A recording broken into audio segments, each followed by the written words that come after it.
Ibu Amalia Natasha, tapi kalian boleh panggil Ibu Dea aja. Nah, aku pengen kilas balik dulu sebelum kita masuk ke penjelasannya. Tadi kan kita udah di pertemuan sebelumnya kan kita mempelajari tentang neraca saldo perusahaan jasa. Masih ingat gak? Masih, Ibu. Nah, di penjelasan sebelumnya itu kan tadi di-mention ya, kalau dalam neraca saldo itu ada yang sebelum penyesuaian dan ada setelah penyesuaian. Maka dari itu di pertemuan ini kita akan belajar tentang jurnal penyesuaian perusahaan jasa. Oke. Sebelum masuk ke materi aku pengen nanya dulu deh. Kalian pernah gak sih ada yang bayar sewa kos atau berlangganan internet selama 1 tahun itu dibayarnya di muka? Pernah nggak? Enggak, per bulan. Per bulan ya? Iya. Iya, betul. Kalau misalnya emang belum pernah, tapi menurut kalian kira-kira kalau misalnya kalian bayar sewa kos atau berlangganan internet selama 1 tahun dibayar di muka, apakah biaya yang kamu bayarkan itu langsung dianggap habis terpakai saat itu juga atau enggak? Enggak. Betul Per bulan. sekali. Iya, per bulan, betul sekali. Maka dari itu kita akan mempelajari tentang jurnal penyesuaian di perusahaan jasa. Di pelajaran kali ini, siswa diharapkan untuk memahami konsep dasar jurnal penyesuaian serta urgensinya dalam siklus akuntansi perusahaan jasa. Siswa mampu mengidentifikasi akun-akun yang memerlukan penyesuaian data sebelum laporan keuangan disusun. Dan yang terakhir, siswa terampil menyusun ayat jurnal penyesuaian atau adjusting entries di perusahaan jasa secara teliti, sistematis, dan benar. Oke, kita masuk ke pengertian apa sih itu jurnal penyesuaian.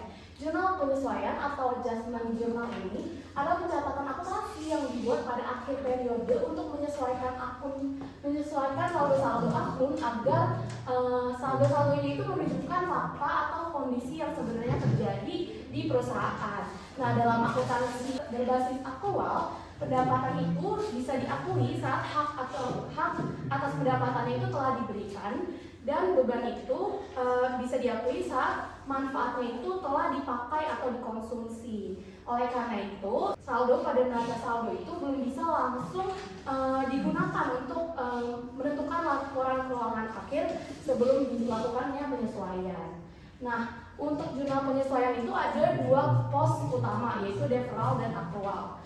Yang kita akan bahas pertama ini adalah pos deferral atau penangguhan atau prepayment. Ini tuh merupakan transaksi kas yang dilakukan terlebih dahulu, tetapi pengakuan beban atau pendapatannya itu ditangguhkan ke masa depan karena manfaat atau jasanya itu belum dipenuhi atau dinikmati atau diberikan. Yang pertama itu ada beban dibayar di muka, contohnya kayak kita membayar sewa kantor atau premi asuransi tahunan. Kita mau ambil aja contohnya, misalnya kita sebagai perusahaan membayar premi asuransi untuk 1 tahun ke depan senilai 12 juta rupiah, dan transaksi ini dilakukan di bulan Oktober. Pas nanti akhir tahun, pas Desember itu kan pasti kita harus melakukan penyesuaian ya.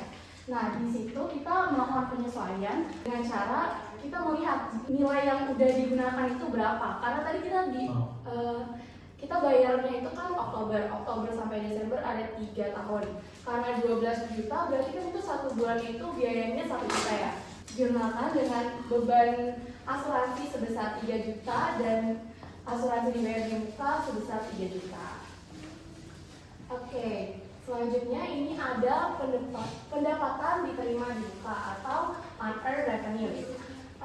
Ini merupakan pendapatan yang uang kasnya itu sudah diterima, tapi layanannya itu belum diberikan kepada pelanggan. Contohnya misalnya kita punya tempat kursus dan pelanggan kita itu atau klien kita itu udah bayar untuk 5 pertemuan ke depan, tapi ternyata di akhir bulan kita tuh baru memberikan layanan hanya 1 atau 2 pertemuan aja. Nah, itu pasti kita juga perlu mengadjust di jurnal keuangannya dengan menaruh debit itu diterima di muka dan di kreditnya itu pendapatannya. Nah, yang ini pos kedua adalah pos akrual atau yang masih harus diakui. Akrual ini terjadi ketika manfaat beban telah dikonsumsi atau jasa pendapatannya ini telah diberikan, tetapi transaksi kasnya sama sekali belum terjadi dan belum dicatat dalam akuntansi. Penyesuaian ini dilakukan untuk memunculkan hak piutang atau kewajiban atau utang tersebut di akhir periode. Nah, di sini yang pertama itu pendapatan yang masih harus diterima. Pendapatan yang biasanya sudah selesai diberikan dan sudah menjadi hak perusahaan, tetapi belum dicatat atau belum diterima uangnya hingga akhir periode. Contohnya nih, kita punya perusahaan rental. Terus rental ini dilakukan di tanggal 29 sampai tanggal 2. Nah, untuk di akhir dan pembayaran itu akan dilakukannya saat mobil rentalnya itu udah dikembalikan. Berarti kita kan harus melakukan pencatatan. Nah, itu ditulis dengan menaruh piutang usaha di bagian debit dan pendapatan di bagian kredit. Selanjutnya, itu beban yang masih harus dibayarkan. Ini merupakan beban yang menjadi kewajiban perusahaan karena manfaatnya telah dirasakan, tetapi belum dicatat atau belum dibayarkan cashnya sampai akhir periode. Ini biasanya berupa beban tagihan listrik, beban gaji, dan beban-beban lainnya. Ini dicatat dengan beban di kredit dan utang di debit. Nah, selain accrual dan deferral, ada juga pelengkapan dan depreciation yang nggak masuk di dua pos tadi. Pelengkapan ini pelengkapan yang dibeli perusahaan akan habiskan dikonsumsi secara bertahap selama periode akuntansi. Penyesuaian ini dilakukan untuk mencatat berapa nilai perlengkapan yang benar-benar telah dipakai dan supaya kita bisa tahu berapa sih yang sebenarnya masih ada nilainya di kantor. Nah, contohnya nih ada soal di sini. Akun perlengkapan bengkel menunjukkan saldonya itu sebesar 800.000. Namun setelah dihitung secara fisik di akhir bulan, sisa perlengkapan yang masih ada itu ternyata cuma sebesar 300.000. Ini di sini udah ada perhitungannya. Ada nggak di sini yang bisa ngejelasin kenapa yang dicatat itu 500.000 padahal di data adanya 800 dan 300.000? Boleh berita dulu tadi? Ya Bu, jadi karena 500 itu penyusulannya, karena kan awalnya 800, jadinya sekarang 300, berarti sama perjalanannya dari 800 sekarang 300 nih, berarti ada pengurangan sama 500. So itu dia yang dinamakan sebagai beban perlengkapan gitu. Betul. Nah, betul banget dari penjelasan Mbak Vicky. Kita harus ingat kalau misalnya di pencatatan penyusutan itu yang kita tuliskan itu yang udah digunakannya untuk perlengkapan, bukan sisanya. Oke, selanjutnya ini ada depreciation atau penyusutan aset tetap.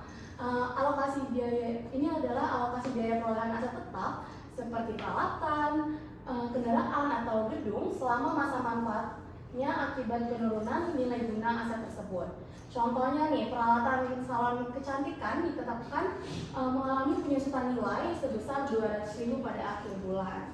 Nah, karena ini udah disebutkan berapa besar penyusutannya, jadi kita tinggal masukin aja transaksinya dengan beban penyusutan peralatan sebesar 200.000 di debit dan akumulasi penyusutan peralatan di kredit sebesar 200.000 juga.